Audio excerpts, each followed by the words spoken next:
All right, folks, it's a Monday. I think it's October 4th. Yes. And I'm down in the Illinois area at the engine factory. I found these guys because they do a special kind of stud on Northstar engines. Northstar engines, and here's the DeVille. You've probably seen this before. Northstar engines are great engines. The cars are awesome. They're smooth, they're quiet, but the engine itself has a problem with the studs. So you end up with head gasket failures because the studs fail. Well, there's a kit out of Canada that this group of guys installs. It's a head stud kit. So I called Rich. There's two guys here, Rich and Rich, the older guy and the younger guy. And this is what they do. They work on the Northstar engines. So you saw my car outside. This is not my car, but this will be happening to my car soon. They're gonna drop the engine. Rich is gonna work on it. And he's gonna check everything. Leaks, oil leaks, gaskets, you name it. And he's gonna also replace the head studs with this kit. That way you won't have a blown head gasket. Now, this is so cool. He dropped the engine. There's so much neat stuff in this. So this is a Northstar engine. I think this is a 98 Cadillac. 98, yeah. So this car only has 40-some thousand miles on it, but apparently it had a bad engine. Could have been fixed, but the guy chose to get a rebuilt engine. And this is from Canada. Isn't that amazing? Isn't that so pretty? Yeah. So like I said, I really like the Northstars, the DeVilles. I think they're comfortable, smooth, fast. So my car is next in line. After this car is done, I get to show up, assuming all the parts are available, because parts from Canada have been a little hard to get. So we'll just go with the flow. It's going to take a while. That's just the process of having an older car. My car is 22 years old. And this is a nice specimen. Oh, yeah. God, no, just a little bit of corrosion, surface corrosion. This is a nice piece. 41K? 41K. And somebody loved this car. They didn't, oh yeah, this looks nice. Oh yeah. Yeah, wheels look good. Exhaust. Rear bumper. Oh yeah. This is a nice piece. I begun to appreciate these older cars, especially the ones that have been loved and taken care of. So that's where I am. Illinois, south and west of Chicago, at the engine factory, watching the master, Rich, do what he does. He's apparently done half a dozen or more of these things. So I look at this and it's intimidating. He's done enough of it that it's, ho-hum. It's the way it is. Done a few too many. He's done too many. That's a quote. I've done too many. So here's the transmission. Obviously the engine. One thing I've been told about these transmissions, they're very reliable, but there's actually a filter inside this housing. So if you really ever wanted to change the filter on one of these things, there's two small filters in the pan, which are screens, but the big filter is actually located in this pan. You have to pull the pan off, change the filter, but apparently nobody does it. The engines are very reliable. I mean, the transmissions are very reliable. You got to open up the clam. You got to open up the clam. That's what I've always called it. It's clamshell. You take this entire shield off, and it opens up, and all your shift pack solenoids and everything are in here. Your bulk connector, I believe, is right here. The what connector? Your bulk, your case connector. Oh, okay. This is what leads into the trans, and your shift packs are all in here. You might be able to see them. I can't see them. Has this one got the shield in it? Yeah, this one's got a shield in it, otherwise you'd be able to see. Oh yeah, there's that little aluminum thing down there. That's the drum. Oh, very neat. So do you drain the tranny? No, I never do. Typically for these, the only thing I'm mainly focused on is from here forward. Here's the bell housing. The starter sits in here. I don't see any training fluid in this thing. That's because it's off. Oh. The trans fluid will leak down and into the case. Oh, okay. You'll want to check the trans fluid when it's running. When it's running, then the fluid level rises. Yeah, I checked mine cold and there was trans fluid on the dipstick, and then I ran it, and then it came right up to where it was supposed to be. Yeah, they're like that. So everything works. So you get to have intimate details on a Northstar 4.6 liter V8. Oh yeah. I know these are considered the worst engines in the world, blah, blah, blah, blah. I get that. See, someone else agrees with me. I think the car's fun, smooth, the engine's got good power, it apparently gets great mileage, not that I really care about that. I used to work for General Motors. I used to see them put these things together. Well, you did? Where were you? Detroit. Oh my God, that's amazing. I watched them put it together. And so you're taking off the AC compressor. AC compressor. These can be a stinker because I believe this is the one that's the entire bracket. Oh, you little stinker. Yep, this one's the entire bracket. So it looks like that one's gonna have to come out when the engine comes up. Yeah, this is where I've got some engine oil dripping down somewhere on mine. I couldn't figure out where it was, but You know, the only thing that's typically here that would leak is your rocker cover. You have an oil sending unit, but your oil sending unit is right over here. oh, I wondered where it was. Here's your oil filter. Your sending unit should be within the proximity of here. Yeah, There it no, is. the oil is coming off and it's coming somewhere there. But Rich says you'll find it, you'll fix it. Oh, I'll spot it right away. Yeah. Yeah, I changed the oil and filter, ran it hard, and there was just a small drip. Nothing huge, but just a little seepage. The seepage is normal with these. The case seals constantly leak. It's a very common issue on this particular engine.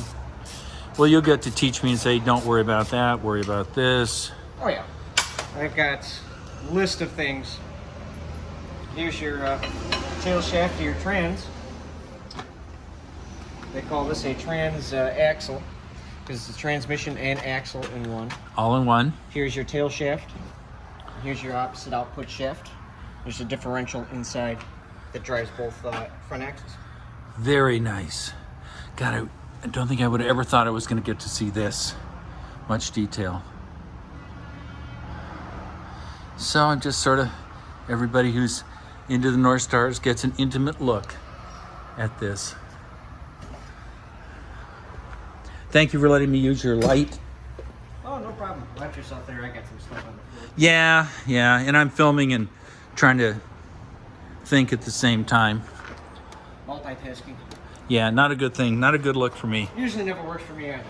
Yeah. You're not the only one there. Oh, and let's see if I can see where the... Oh, yeah. That's... let's see. Oh, do you have a drain plug here? Coolant drain This plug? one, it does have it. It's right at the bottom. Yes. That's the one I struggled to find on my car. Yeah, they hide it directly under the trans line. They did that on purpose. Yeah, and then I had to pull these two fans over to the side, slip my hand through here, get that. Yeah, it was a nightmare. Oh, they're fun. They're absolutely fun. And that's one of the reasons I think that sometimes the coolant doesn't get changed regularly, because it's such a pain to do. It's a pain. Yeah, Well, the servicing the issue is if you look at the motor here, both your upper and lower radiator hoses exit on the exact same side of the vehicle. Yeah. And exit. And then they run the upper hose. Here's your lower hose, and here's your upper hose. It's on the same side of the engine, so they run this hose directly across to the other half of the radiator. Everything is on this side. The water pump is driven by, see this little tensioner here? Oh, yeah. There's a tensioner and water pumps right here. It sits inside this cavity. My gosh. I'm trying to remember, I think the first time I drained it before I found the petcock, I think I may have taken one of these two hoses off and done just like a gallon or two out. Yeah, if you take these off, all you're going to get is what's in the heads. Oh yeah, it was not a lot. And that's why I struggled to find this petcock, because then I got a gallon and a half, 2 gallons out. Although I knew I didn't change all of it, I knew I changed enough that at least the acid and the coolant would be corrected so the car wouldn't self-destruct. That was my thought process. All right, there you have it, folks. At least on my DeVille, it's easy to get to the radiator Oh drain. God, yeah, yours is so easy. You reach around the corner. It's even marked. All right, that's it. Hope you enjoyed this video. Bye. Rich says there's not much to it. Okay, start again. Cradle bolts? Again, there's really not much to this. You have your main wiring harness. It's obviously running to your fuse panel and over. There's a small bulkhead connector you have to get on the inside and pop the connector off, which is right here. Here's your bulkhead connector. This is inside the vehicle. This is outside the vehicle. Take your entire wiring harness out. You have 4 cradle bolts in back and 2 in front. Okay. Put your jack stands under it. Disconnect your steering linkage, which here's the steering. Here's your steering knuckle. Yeah. This has a small U-joint on it, if you can see. Yes, it does. That's so you can steer, and it goes directly to your steering rack. You take that out, disconnect all your fluid hoses, drain your radiator. Down And it just comes. drop it down, and it sits on the jack stands. You work on it. Yeah, literally, this is the easiest way to do it. It's out in the open. Nothing in your way. So getting it back in, I would think, if you're off by an inch, how do you... How I compensate for that is I bring it down low enough to where I can see approximately, because here's where they are. Yeah. You bring it down so you're close to it, and if it's off, I will take my sledgehammer and whack the cradle. Oh, And jeez. knock it. Oh, and just forward, scoot it backward. over a little bit. That's all I gotta do is scoot it left, scoot it right, back, front. That's all you have to do. There's not much to this. It's pretty simple. Yeah, I keep smiling. All when- four-wheel drives that I Yeah. get, I will drop the cradles. It's just easier. It's much easier. When you drop the cradle, everything is in front of you. You don't have to worry about fighting, get anything out of the engine bay, get clear of the hood. You don't have to worry about that. Well, there's not much space underneath the hood here. And on these cars, there's really not. You can see how close they were able to actually get this in here. The firewall sits about right here. Yeah, and that's when I looked at my If you look up- evaporator coil. I went, there's no freaking way I'm going to get that repaired. Oh, it's It's impossible. impossible. Yeah. And they even have lines here where it looks like you're supposed to cut it. There should be marks, and I would lower the vehicle down. Don't worry about it. Not worth my time, but on top of it, they do have little areas where you cut To get it out. to get it out. And then I think somebody said they actually dropped some of these engine mounts here and let the whole thing slip forward a little bit to so access you that. can rock it forward. That's going to be these front 2 mounts right here. Yes. You drop those 2, and the front end of the cradle will drop. And I assume you rocking the support motor. it a little bit so it doesn't...